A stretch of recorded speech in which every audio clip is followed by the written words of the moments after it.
O servo. Indivíduo que não tem credibilidade, tudo o que fala é pura nulidade. Assim diz o servo, vivemos tempos das narrativas. Parando para pensar, podemos dizer que as narrativas sempre existiram, porém, agora elas estão mais evidentes, prejudiciais e nocivas. Muitas das histórias do mundo, heróis, fatos e acontecimentos, na realidade estão distorcidos, e alguns em volta de mistérios, mas a grande maioria dessas narrativas são mentiras, como parte de verdade. Se pega uma história verdadeira, e se cria uma narrativa mentirosa, para os fatos, onde alguns personagens passam a serem destaques, mas na realidade, alguns desses personagens não tiveram grande relevância com o que aconteceu. O mundo usa dessas narrativas para fazer com que as pessoas venham tirar as conclusões que o sistema quer, e não com aquilo que condiz com a verdade dos fatos. Daremos como exemplo a teoria da evolução. Hoje, sabe-se que essa teoria na sua maioria é furada. Porém, para desqualificar a criação do mundo, por um Deus que criou todas as coisas, serviu para lançar dúvidas naquilo que a Bíblia relata. Essa narrativa da evolução, até hoje é usada pela mídia, em sua maioria, como nas universidades e nos centros acadêmicos como verdade. Sabemos que isso não passa de uma grande mentira. Assim, as narrativas são construídas para que venha confundir e enganar e levar as pessoas ao erro. Podemos tomar como exemplo o que está acontecendo em nosso país, onde a mídia tradicional foi cooptada, com grande quantia de dinheiro, para torcer os fatos e prestigiar o governo que lhe paga. Surge um indivíduo sagaz, mitomaníaco e sem caráter, que foi colocado pelo sistema, para que esse voltasse ao poder, para ser comandado por aqueles que estão nas sombras, e que verdadeiramente comandam a nação.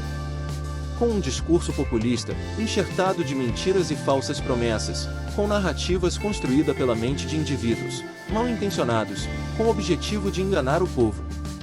A primeira narrativa foi de outorgar ao indivíduo o título de pai dos pobres.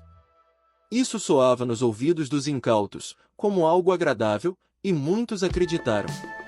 Mas, para aqueles que caíram nesse engodo, hoje sabem que foram enganados e tudo aquilo que foi falado era mentira. Agora sabe-se que na realidade, o governo anterior, esse era que queria o bem do povo, e não aquele que está em vigência. Fazendo uma análise dessas táticas, que usam das narrativas mentirosas, para enganar, chegamos à seguinte conclusão. Aquele que usa do discurso, depende de quem fala, daquilo que diz. O indivíduo que é mentiroso quanto mais, não vai mudar, e nunca vai admitir os seus erros publicamente, sempre procurará um culpado, e lançará sobre ele a culpa de seus erros. Aquele que promete, sabendo que não vai cumprir, e que acha que pode enganar, quantas vezes ele quiser os incautos, pois sabe como atingir as suas emoções.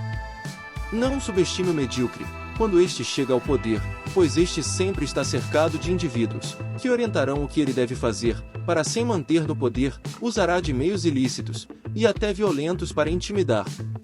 Como a grande maioria do povo não sabe discernir o que é verdade ou mentira, esse apela para o emocional, e uma linguagem bem popular, onde esses que são alvo do seu discurso, venham aceitar e fazer o que o sistema quer.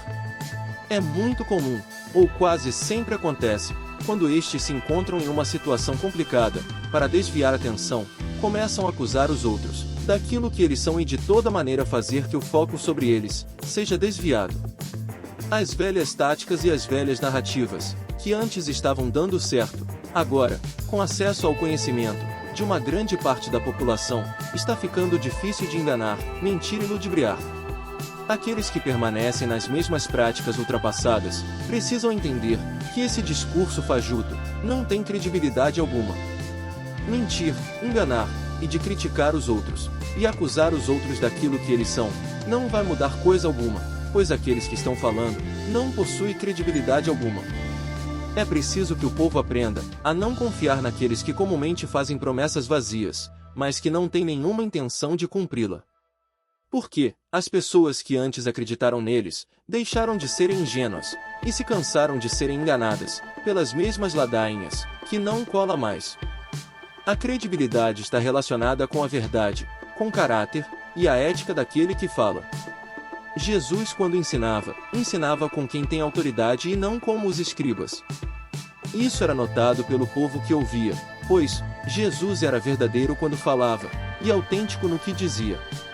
Muitos indivíduos usam de técnicas persuasivas, para que seus discursos possam refletir certa autenticidade. Mas, não passa disso, pois as suas consciências os acusam, que aquilo que eles falam, eles mesmos não acreditam.